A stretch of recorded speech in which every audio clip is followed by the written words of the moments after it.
red ku apiot chokoro rio kotor ne jak nye koryo rio chapen bowe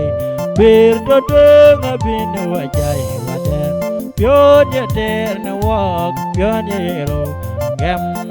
nyale ko jelere ga jok wai rum kwek ne long ka banyan for ye choker so dolandia ye penom kore je gom nyan kai barer we moito kagam wan mag barer we ting tung do agam go ba we ne kaga bandit agam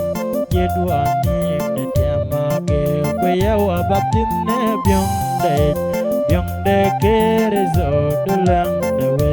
kat kuror je wel de nam pyala na wa ran ye gablong ko bi cho ye chel de aven wen ran ken ban ke jai jeng de go be bir ye de anier pende ne tiom bob de ran ko nier penom ave dong go we ke kan no no ke jang de ping go bi wan ko ver la do anang e ga do ke men ya le ke yo ko le wala ver lo lo ya le cho wen cho la du ko ye ma ge jok amen e pion de wa che dul wo ja chen nang e do ka chen nang e do ko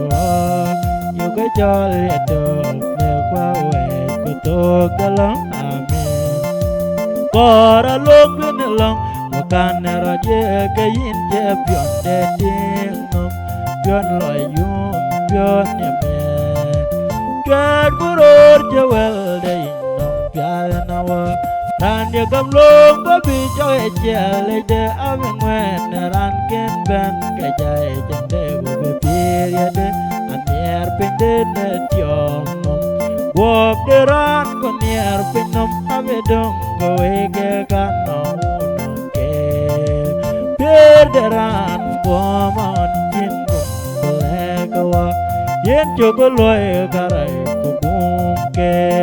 gum ke le wa ka kol galo ko kam ke abak ting we nyin de len ben wa de ko ze dum panya amen awer men ro de ka binyo we kanim abere join the walk ye jon alendera go ja je ben go de kam pinya winyo ka je ben ke gai deran wa met pike kat kuror je wel de pyave na wa ran ye gam lo ko bi jo e jel de have wen ran ken ben ke jai jam de we be pir ye de aner pinde ne tiom wo de ran ko ner pinam have dong go e ke kan no ke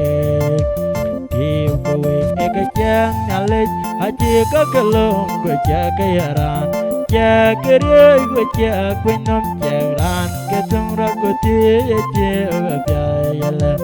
nher dawa cái dit ting yara ting dawa cái nher pion cha cái gồm đuôn nhân cái yang quen yin cái ler pen để cho yin cái pen lê yin cho anh pion do ken mo myo pion de ring ajai ko pier dara na ni na le ni jaken eren den betong ke chat kuror chewel de nam gat ran ye gam lo ko bi cha ge chel de aven wen ran ken ben ke jai chen de go pier de aner pinden ne yom wop de ran ko nier pinom have dong go e ke ga no ke yeng owe je nyal da ke wa cha ko lai ka bia leo ne che kai a ko je da leo ne che kai ye de ren ne ga wo an ge de pin wo go nyong de yo wo che wa ne riam ne nyong che kwe kabon awai gal wapal garej gua nyalin pir pin no magir kerye pir awe ini awe bandit Ura kuror jewel de nang piada na wa ran ye gam lom ko bi cho e jel de have men ran ken ban ke jai chen de be pir ye de anier pin de na diom wo de ran anier pin nom ave dong go we ke kan na